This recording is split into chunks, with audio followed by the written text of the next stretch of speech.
Good evening. The folks over at Bassett Hospital are preparing just in case the oppressive heat overcomes people over the weekend.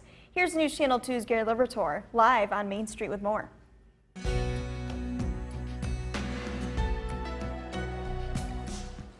Well, good evening, Callahan. We are here at Doubleday Field. Behind me here, you can see that things have cleared up. There are some puddles out there, but just a few minutes ago, the rains came down torrentially here. And again, Jason Paulus had the bright idea of coming here because we are underneath a roof. And right here inside Doubleday Field, these first two rows here, well, they're reserved for tomorrow's big festivities and all the sports reporters across the country. Next to this guy from the Seattle Mariners, check this out.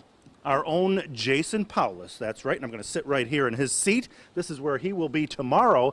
But as far as the weather goes here today, the oppressive heat, health officials around here are urging people to make sure they take precautions so they don't have to go see them. The last sound anyone wants to hear this weekend is the sound of an ambulance. We have our emergency department, so we staffed up there. We also have a convenient care, urgent care that is after hours, so we staffed up that as well in preparation. Dr. Mark Winther is the Chief of Emergency and Trauma Services at Bassett Hospital in Cooperstown. He expects people to be brought into the emergency department this weekend. He says, take precautions so you can help make sure you aren't one of them. Shade is quite important. When you're out in the heat, it's going to be challenging. We lose most of our heat through evaporation, so that's why the loose clothing is important, hydration is important, hats, and sometimes even shade like umbrellas. Besides water, I think umbrellas are the way to go this weekend. Yeah, it's going to be a hot one. We just came down from Canada, so we're moving into the heat here. Dr. Winthrop says recognize the signs that you are having a heat-related illness.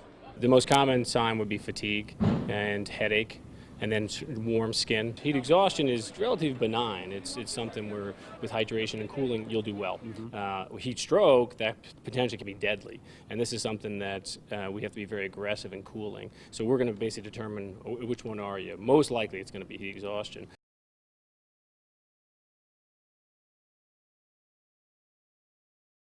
So all good tips there, and again, if you are heading down to Cooperstown either tomorrow or Sunday, definitely take those precautions because no matter how long you're out here, even a few minutes, it can bring those effects on pretty quick. Coming up tonight at 6, you're going to actually hear from fans and how they're dealing with this oppressive heat.